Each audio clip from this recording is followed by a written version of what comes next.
Hello, my name is Crystal Petrie, and you are watching another episode of the Crystal Petrie Podcast, Season 3. On today's episode, we are going to explore powerful stories of transformation, resilience, and purpose. Today's guest grew up on the streets, facing adversity. Sorry, let me get that out. That could have broken her. But instead, she turned her pain into power. Now, as an executive leadership coach, she uses those hard earned lessons to help others rise, lead, and live with authenticity and courage. I feel like it took me a minute to get that intro out. Welcome to the podcast, Miriam Simon. How are you? I'm doing well. Thank you so much for having me, Crystal. I'm super excited for today's episode. Yes, I am too, because you have an amazing story. I mean, you grew up on the streets. I mean, you could have been broken, but here you are. Like, you do not look like what you've been through. I'm going to start it like that. You do not look like what you've been through, Miriam. A lot of people told me that. They're like, what? When they start listening to me and thinking and hearing, and they're like, wait, what? You've been through all of that?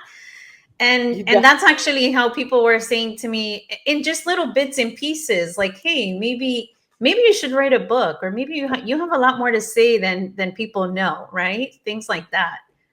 Yes, yes. And I know as well as you do, because we've spoken already before this podcast, that your story and how you have overcome that and came out of that on the other side is going to help so many people listening to this podcast. So I'm excited. Let's jump right into it. My first question for you: where in the world are you? So I am coming to you from New Jersey, and every other few days I'm in New York because I work in New York, but I represent both New Jersey and New York. You know what? I didn't know that was possible. It's like a strict divide over there with that New Jersey crowd and that New York crowd. But I'm glad you, again,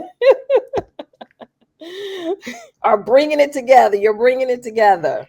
I got to bring it together somehow. I rep both states at work, which is interesting. And Mhm. so I do it elsewhere as well. Like I'm in New Jersey most of the time, but I'm also in New York the other time. So there's always time to rep both.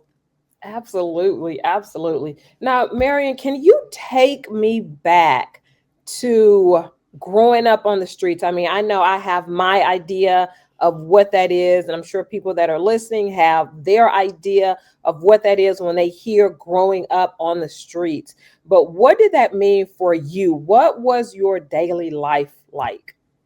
Yeah, so my daily life was really, waking up in the morning, going to school, coming back home for 5 minutes, nobody's home, and then heading out to the park and going to our neighborhood park and hanging out there for hours until the lights went out, and then coming back home. And it was a scary time because it wasn't safe. And even though I didn't go far, like I never went more than 2 blocks away from where I lived. My school was 2 blocks this way, the park was 2 blocks that way.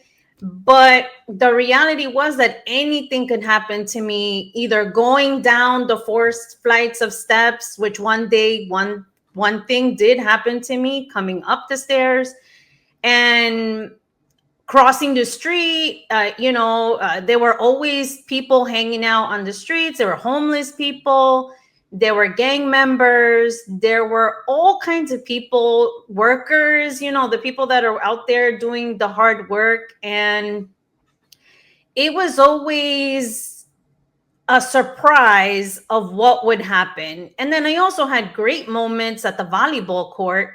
At the volleyball court, I was playing, I think, since I was about maybe 10, 11 years old with adults. And that was my haven. I loved to play.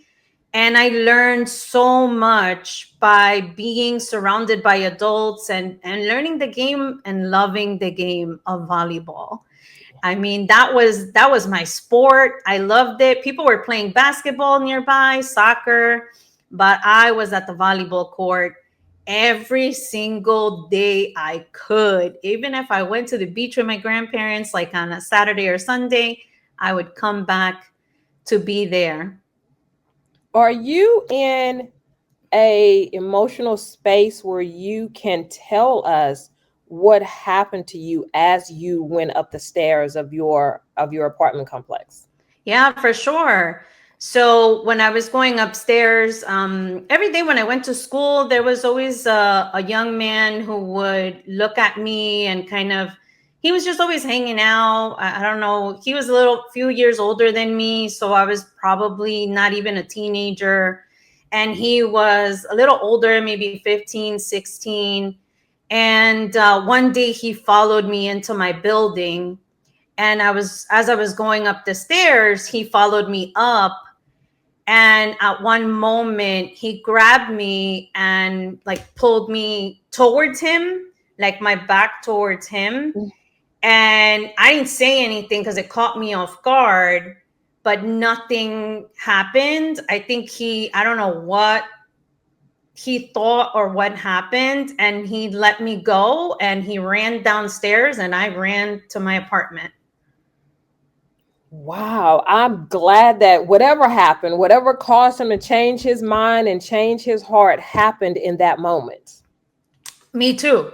Because I really don't know if maybe he heard somebody, because that building was always, with people coming in and out. Nobody came out when I went upstairs. Or maybe he doubted himself. I don't know what happened. I didn't see his face because I wasn't facing him, but he let me go, thankfully. Where were your parents, your mom, your dad, maybe aunts, uncles, grandparents, when you would come home 5 minutes, then go to the park, you're playing volleyball all afternoon until nighttime? Like, where were the parental guidance? Yeah, so they were all working. They were all working. My mom had a factory job, and my grandmother, my grandfather did too. My father was in and out of my life. He really didn't live with us. So it could have been that he was incarcerated or he was just not living with us. He would live somewhere else. So he was always away, and I was the oldest of seven. So I didn't really have too many people. My aunts and uncles were also, really, it was just one aunt and one uncle who lived with us in the same building. And they would always have after school work. So they weren't around. Okay. What happened in your life? I don't know if there was like a pivotal moment, a situation, or a circumstance that caused you to start thinking, because it always starts with the thought, I want something different from my life. Yeah, for me, I had a few moments, but the one that I really remember was the day I was contemplating ending my life as a kid. And that was one moment where I was just like, this is not the life that I want. This is not the life that I want. This is so hard. This is so difficult. And we were just so poor and we didn't have anything, that I really was just like, how do I get rid of this situation? How do I move forward? And that was a real pivotal moment. I wasn't even a teenager, and life was just so difficult. And all I could remember was, how can I get out of this? How do I move on? And thankfully I decided not to. And I think back to that moment, like, what was it that made me change, right? I think back, and I think it was just the reality that my mom needed me, and that my family, needed me. And without me there to help her, against my dad or whatever was going on, that she wouldn't be okay. And so my mom had me very young at 15. So you Mhm. can only imagine She the was still a kind of, child. yeah, she was still a child trying to go through this by herself. And she had left her family in Mexico to come to the United States. So she really didn't have any family here. Was there someone other than yourself, because it seems like a lot of your hope and your inspiration came from within, was there someone else that you were able to look to for that hope, for that motivation during this time where you are contemplating suicide? You're not even a teenager, so you are extremely young. And during the time where you're like, this is too hard, it's too much. Yeah, you know who was always really good? The teachers in school. The teachers in school were, I was a straight A student. I Mhm. was in band. I knew my math. I knew my science. I was an honor student, perfect attendance. I mean, in school, I thrived. And that's what kept me going. And that's what my teachers always looked at me and said, you know, you're going to amount to big things and you're going to do so well. And you should be this and you should be that and come be a part of this book club or yearbook club, join the Business Leaders of America. And my teachers were always the ones that really held it together for me. How did street culture, because you grew up on the streets, how did that culture shape your understanding of survival, of loyalty, of leadership early on? That was very interesting to understand the power dynamics that are Mhm. out there and how unprotected we are sometimes as a kid. Yes. And that you always need somebody to help you and support you. And I learned that there was power in numbers very early on. And that really shaped my leadership and how I recognized that I can't do things alone. Because if you were by yourself out in the streets and you were caught on the wrong side of the road or the wrong side of the city, anybody could come and chase you down. Or if you were the wrong color, you wore the wrong color, right? There was a lot of things that could happen to you. I was chased coming from school to home, like middle school and high school, by other people. And when they had like belts, machetes, like it was insane. And I am just a girl trying to go to school, and come back home. And so these are the kinds of things that you grow up with knowing.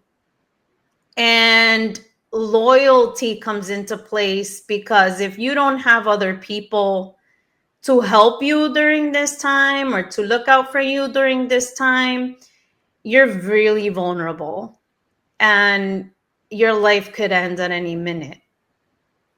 Let's talk about street smarts and book smarts. We hear that term all the time. He's street smart, he's book smart, whatever.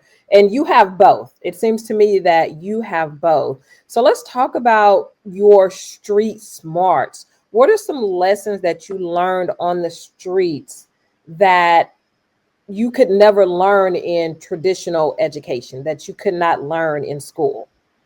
When to fight, when not to fight, right? Mm. That's one, right?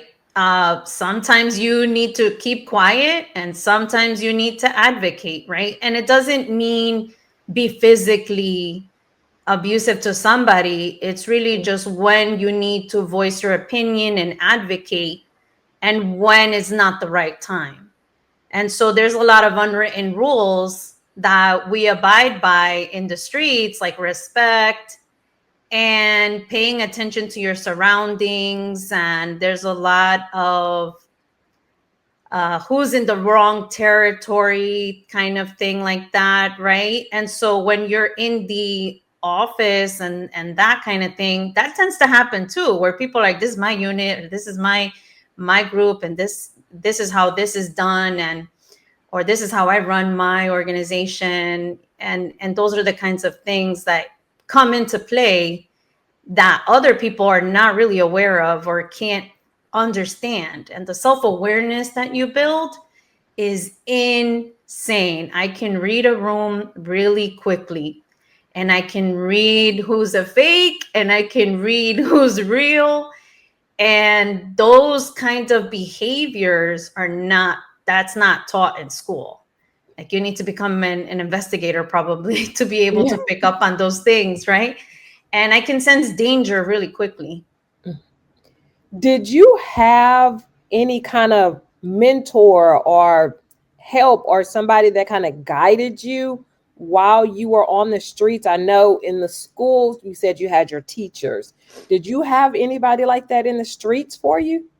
Yes, actually, I did. And he was somebody that was really special. And I dedicated my book to him because he was somebody that would tell me, we would go to like a, let's say a quinceañera party or a Hmm. wedding, and we would go as a group, and he would literally grab a beer can out of my hand and say, this is not for you. This life is not for you. Like you are going to do something with yourself. Like this is not the life you want to live. And he was always very protective, and he was always very smart, Hmm. and he also knew how to speak to people, how to communicate to the knuckleheads and get them out of their head and get them out of trouble and make sure that nothing happened to any one of us.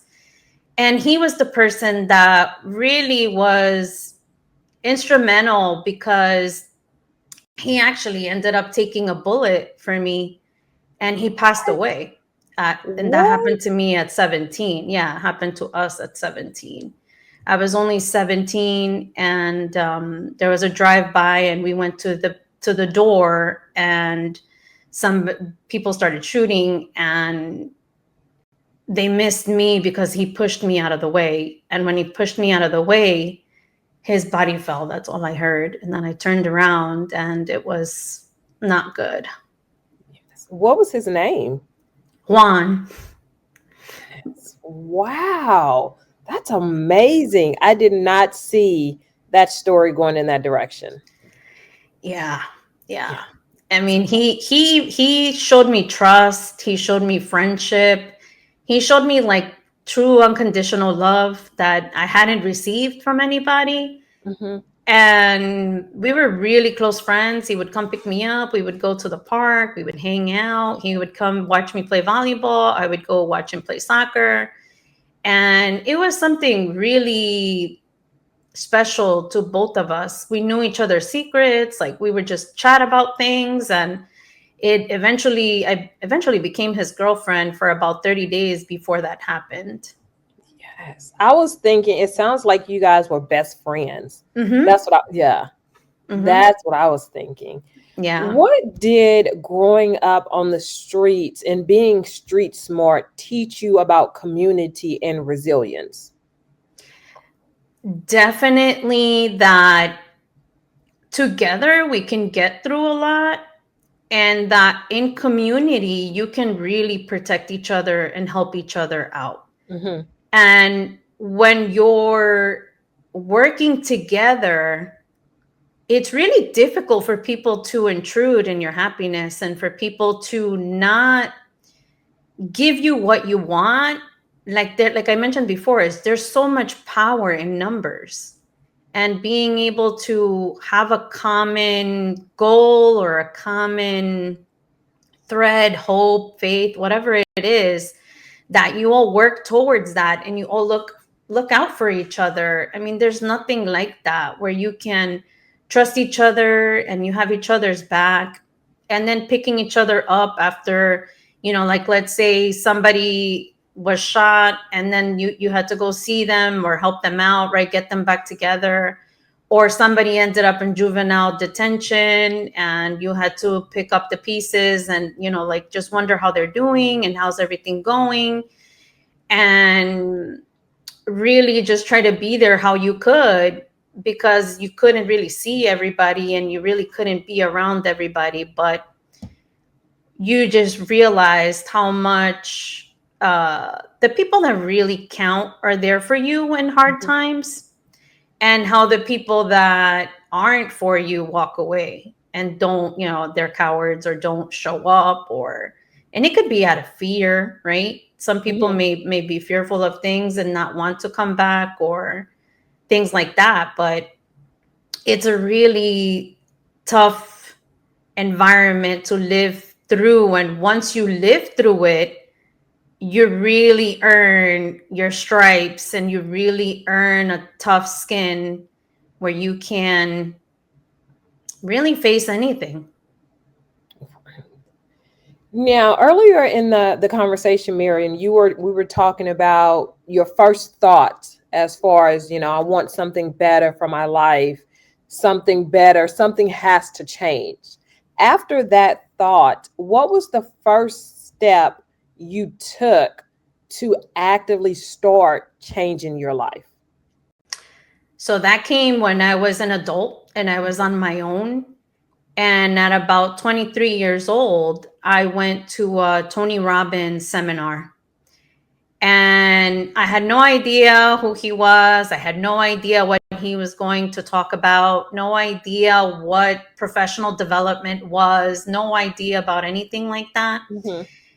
And as I attended, I realized, oh my goodness, no wonder I'm living the way I'm living. And no wonder I recreated what my family dynamic was growing up, because by this time I had 3 babies and I was a single parent. And I was just thinking about how the human needs, I didn't have them. So I didn't meet the basic human needs, so therefore I was in survival. But Mm-hmm. then I realized that I can create the life that I want. And that was the beginning of that. And then I realized, wait, I have more to gain from being able to build the life that I want now as an adult. I don't have to rely on anybody else. I can find my way. How did you overcome the fear? And this is me assuming that there was fear. How did you overcome the fear of completely changing your life and the lives of your 3 children from what you had always known, what you had always seen in your family dynamic? I realized that I was comfortable with the bad, with the chaos, with the nonsense. I was very comfortable there. Mhm. And the fear actually came when I met my wife. And we were very young. I was probably 24, 25. She was 23. And it was right after the seminar. And I knew that my family would disown me if I did it. But there was this faith in me to listen to what I wanted and listen to my happiness and listen to where what was calling me forward. And I was always thinking, how can I get my own happiness? Because my mom had said to me, if I wasn't happy, what makes you think you're going to be Oh, happy? wow. And the fear came because I was thinking, oh my goodness, everything I know is going to change. Everybody that knows me is going to see me differently. Yes. Everything is going to be very different going forward. But I knew it was the right choice for me. And I always think it's like a calling, like something that comes through you, that it's a knowing of something. And now we're almost we've celebrated 19 years. So we're going on 20 pretty soon together. And she helped Well, raise my happy children. anniversary. Thank you so much. Yes, she helped me raise my children, and she actually just had surgery last week unexpectedly, and we are getting through it. What inner work did you have to do to overcome people doubting you? Like with your mother saying, if I'm not happy, you will not be happy. But I'm sure there were other people in your life, people that you knew from the streets, people that knew you back when. What inner work did you have to do to overcome all of that? Very early on, I read about self esteem Hmm. And that's where it started. And then going forward, it was always having a growth mindset. So I did a lot of work on my own because I couldn't afford it to do anything else. And I didn't know what was out there as well. And then when I wrote my book last year, and I needed to accept all the things that had happened to me. And as I was rewriting and revisiting all these different situations that happened, I realized that in order for it to be beneficial to others, and in order for me to not write from a hurting place, Hmm. to write from a place of wisdom and learned experiences, that I needed to go to therapy. So I went to therapy, and that really helped me understand where what had happened to me, understand it wasn't my fault, understand my situation and my circumstances, and then be able now to talk about it freely and really help others who may find home in my story. You spoke about growth mindset about a minute or two. Can you briefly explain to my audience, to my community, what does that mean, a growth mindset? That means that you're always learning, that no matter where you are, how old you are, what situation, what background, that there is always more to learn, and that we're looking for those answers, and we're growing as we get older, and we're learning as we get older. And change happens all the time, right? Like now we have AI that we need to start Yeah. incorporating into our lives. And if you don't, you're going to stay behind. So there's always a reason, a way, or something. Like right now, my wife is learning how to live without an organ, right? It's something totally different. So it's like, well, what do we need to know now about this situation that just happened? For me, it's always about learning what's next. I'm going in, 45. My number now is estimated up to the 50s. So now what's happening in this stage of my life? What do I need to know? So how do I continuously learn about where I am and what phase I'm in? You are now an executive leadership coach, Miriam. What inspired you to step into that role, that job of which I don't know if you consider it a job or not, but what inspired you to step into that role of leadership coaching? And how did your background with you growing up on the streets and running home from people, how did that prepare you to become a leadership coach?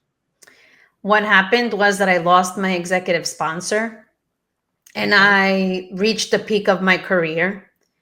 And I realized that I wanted to do more. And I realized that in order for me to continue to help the people that I was helping at work, that I needed to level up. And how could I level up? And I just kept thinking, what is it? What is it that I need to do next? How do I do this? And so the person that was my executive sponsor was a coach. And the way that she gifted me, letting me be me and helping me, changed the way that I worked, changed the way that I viewed myself, changed the way that I accepted myself, changed the way that I did everything.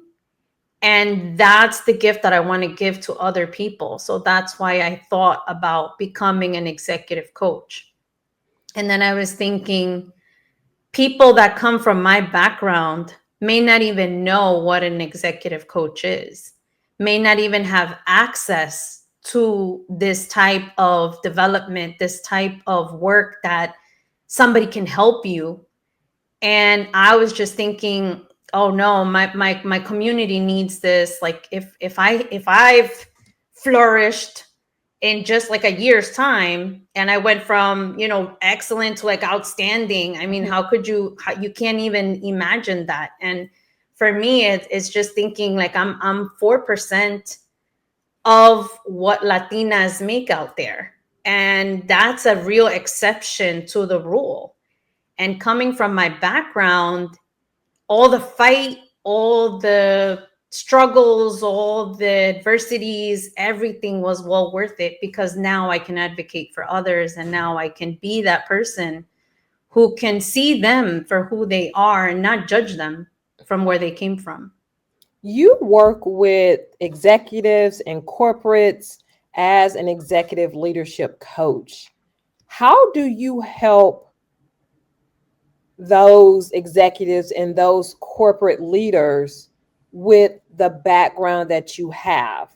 And this is me. The reason I'm asking that question is because I feel like, and this is my a bias, executives and didn't have the background that you had. So this is my bias. And I'm just wondering, when you are coaching the executives, when you are coaching these corporates, how are you able to use the resilience and the community and the trust that you learned on the streets in these offices? The best part is that I get to treat them like a regular human being, Mm-hmm. right? I don't see the titles, I don't see the levels, and I am just a regular person with them. And simplicity is actually what wins, Okay. because complexity is the enemy of execution. And they love it, like just treating them like a regular person, because no, a lot of times people fear people in executive roles or Mm-hmm. CEOs, and they're like, oh my goodness, I'm so scared to talk. I'm like, hey, how are you, how's it going, right? I just treat them like a regular person, and they love that. They have this invitational way of allowing me in, and I invite myself to their world, right? And that's part of what I grew up with. My grandmother would always welcome our family members that came, and she's like, you have to be welcoming, and you have to, let them know that they can come into they're not going to go to their fridge by themselves, like you Yeah. need to help them, right? And that's what I do with them. I do not treat them like their title or their level. I really just treat them like a regular person. And let's get down to the basics. Let's get down to the human in you, and let's move the theory and the books and all that other stuff out of the way, because you can read that, you can find that anywhere. But who Right. you are as a person is what really counts. What do you say to people who think that leadership coaching and leadership development is just about strategy, like the numbers, you following a path or whatever, and not about personal growth? Yeah, so strategy is like the vehicle, but the leader is like the engine, right? And the leader who just reads the strategy or informs the strategy, but really has no vision or has no personality or doesn't know what they're talking about or doesn't connect at all with anybody, they're not going to follow you. They're not going to do what you want them to do. They're Right. not going to trust you. And so they need to work on themselves for people to buy into the ideas. They need to Hmm. be able to trust you in order to be able to say, "Oh yeah, I'm in. Let's do it. Let's work together. I want to help you out. I want to make this successful." But if you're not that leader, they are not going to follow you. They're going to say, "Oh, it went in one ear and went out the other." Do you think personal growth is more important than strategy? To me it is, because we could figure things out, right? We can figure out how to get to the end goal, and we have a lot of resources, right? Like me as a coach and an HR executive, I have a lot of resources. I have memberships that I can go to find what's the best strategy, or I can rely on a million mentors to get me to the next step. But what they can't help me in is me and my belief system and what I see as the future, my vision, even, right? Like sometimes I have the vision and other people can't see it through. Right. And I'm the person that has to drive that. I have to make it believable. I have to be the person that really sees it to the end and helps them every step of the way. How did you turn your pain into purpose? And how do you teach other people to do the same? I remember one time thinking about my father, and Tony Robbins also said, thank them for what they weren't. Hmm. And when you think about that, and thank them for what they didn't do, because what they didn't do and what they didn't give you made you the person that you are. Right. So that's why I am so strong. That's why I do have a powerful energy to myself. That's why I'm not afraid to go against men at all sometimes. Right. And because I had to do that against him. And even though it was very, very difficult, it helped me find my voice, and being able to turn things around and see what came out of that. What did you learn from those painful experiences, and how you can help others, because other people may be going through the same thing, and they may be going through it alone, or may not have that perspective that you now Mhm. have. They may just be stuck in a story or a belief, and now because you're on the other side, you can help them. You can set the tone, you can change their lives. Like it's a different lens that you see through, and that's very helpful for people. Do you find, because of course I am no leadership coach, but I feel like one of the most difficult things is getting people to change the way they think about anything, good or bad, pain or purpose, getting them to change the way they think. It's so difficult. Do you find that same situation where getting people to change their mindset is difficult? Not for me, because when we're connected and there's a level of trust, they confide in what I have to say and what I offer. And when you become a mirror to them and they see it for themselves, right? It's not me telling them, it's them emerging from it. Then that changes the way that they see life. They see a belief, they see something no longer serves you. And then they say, oh, you're right, like maybe that was what was working for me then, but now this is not working anymore. Do you have some daily practices or weekly practices that you do that my community maybe can start implementing in their lives that help you stay grounded, that helps you stay working in your purpose?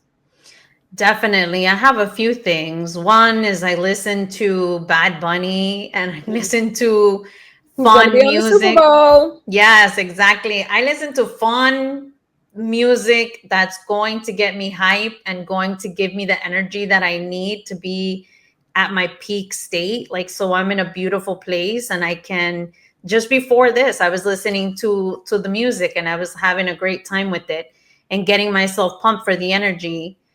And another thing I do that I just began after therapy was, when I have an emotion and I feel overwhelmed and I have a heaviness Mhm.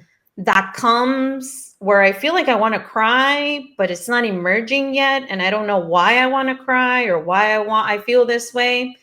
I take out my book and I write.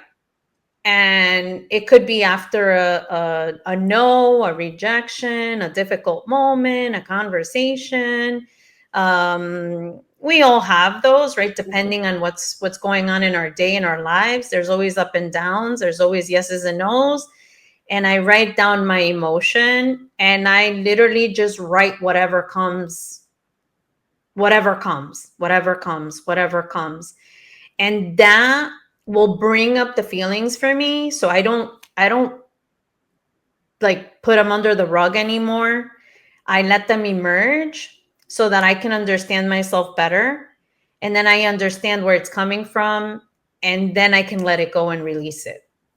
And that What do helps me you say? tremendously. Mm-hmm. What do you say to younger people, young adults, teenagers who are probably living the same life that you lived when you were younger, when you were on the streets?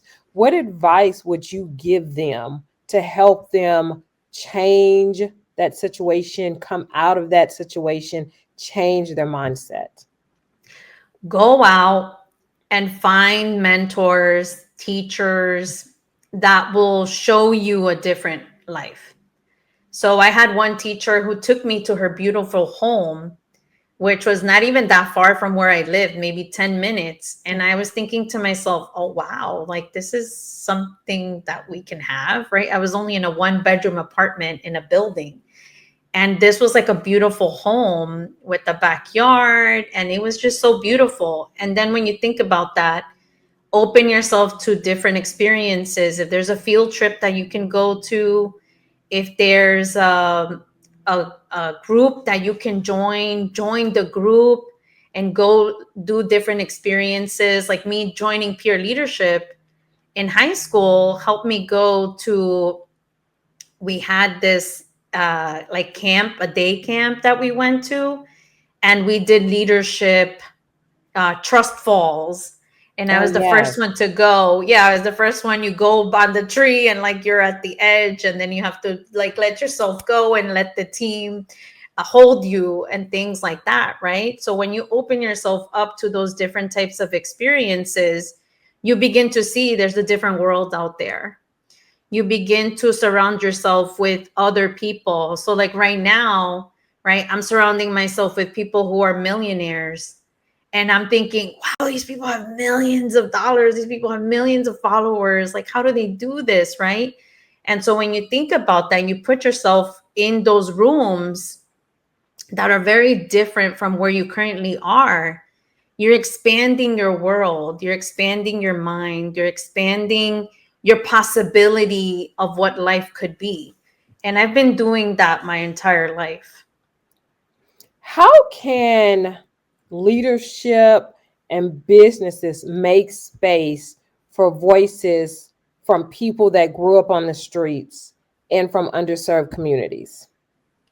Definitely by giving people a chance, Mhm. right? It's really about giving people a chance. Don't fall into the bias that unfortunately holds people back, and give people an opportunity to show that they can. A lot of people are put in place, especially men, by potential.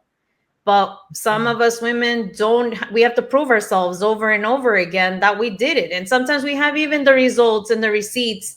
And when we have them and we show them and we share them, oh, you're boasting and you're bragging and you're so Yes. self centered and all this other stuff. And I'm like, no, I'm not self centered. I'm giving you the receipts, honey, because listen, this is what we can go towards, right? This is how we can get there. These are the results that we can have.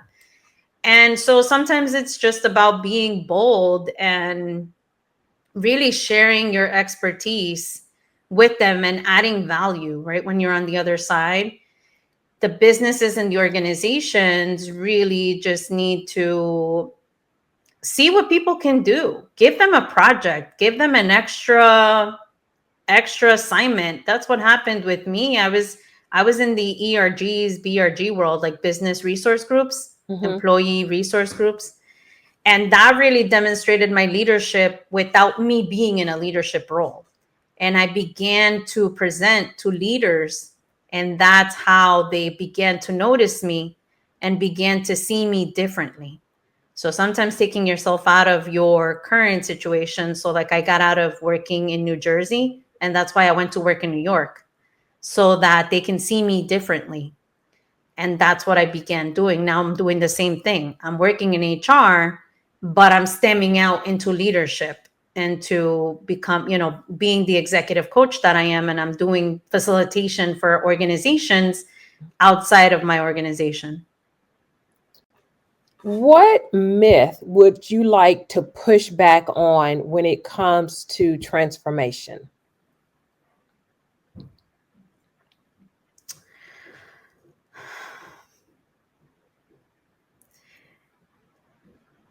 In transformation, I think a lot of people think that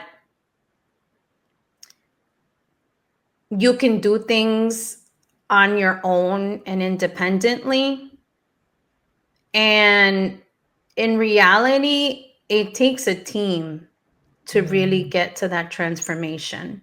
So, a lot of us that grew up hard and grew up tough have a lot of walls up, and you think you need to keep fighting forever, and you don't. There comes a time where you don't anymore. And you think, you have to fight your way and claw your way through everything, but there comes a time where you don't anymore. And that's the reality of transformation. Real transformation is that once you reach it, you don't have to. It's more peaceful.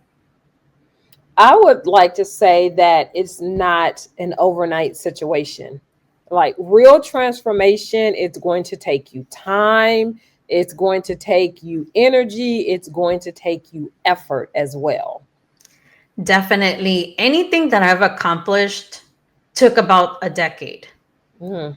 right? It took me about a decade to get the airport experience and work in transportation. Then it took me about a decade to get to the leadership and get to the executive role that I'm at.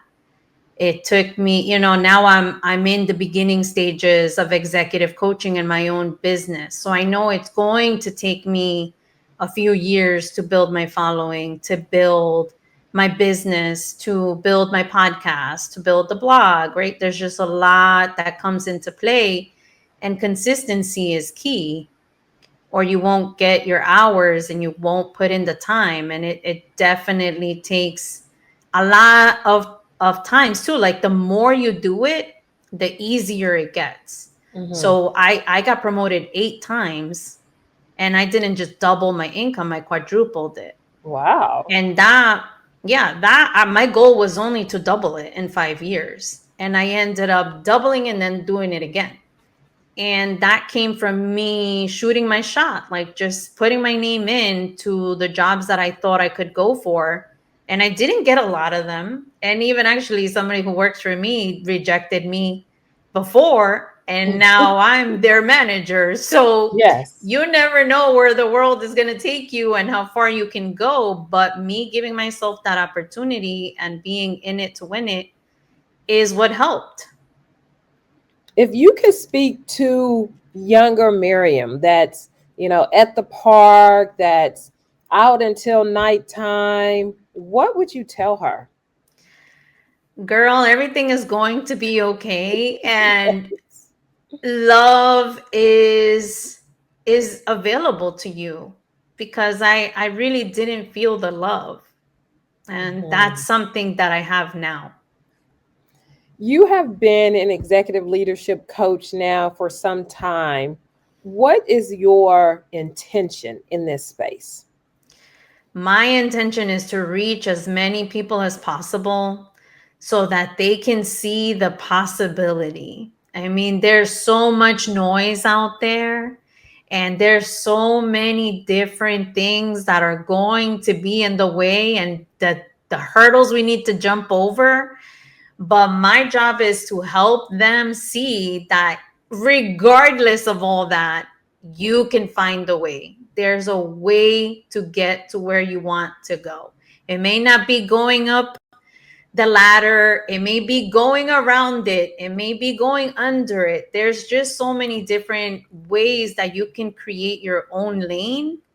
And it's really about that. Like, it's about cutting out the noise and the distraction. It's really a distraction in our lives. And the intention is to show you, hey, yes, all this is happening, but there are people who are thriving out there, and you can do it too. Absolutely. Miriam, thank you so much for being on this podcast. Thank you so much for your vulnerability. Thank you so much for trusting me with your story. I appreciate you so much. Yes, thank you so much for having me. This was a blast. Super happy and excited to be able to share such a different perspective. And I can't wait for the community to hear it. Thank you. To the community, thank you so much for tuning in and watching. You can get Miriam's podcast and all of my other podcasts on YouTube Podcasts and Apple Podcasts. And remember, you always have time to listen and learn on the go.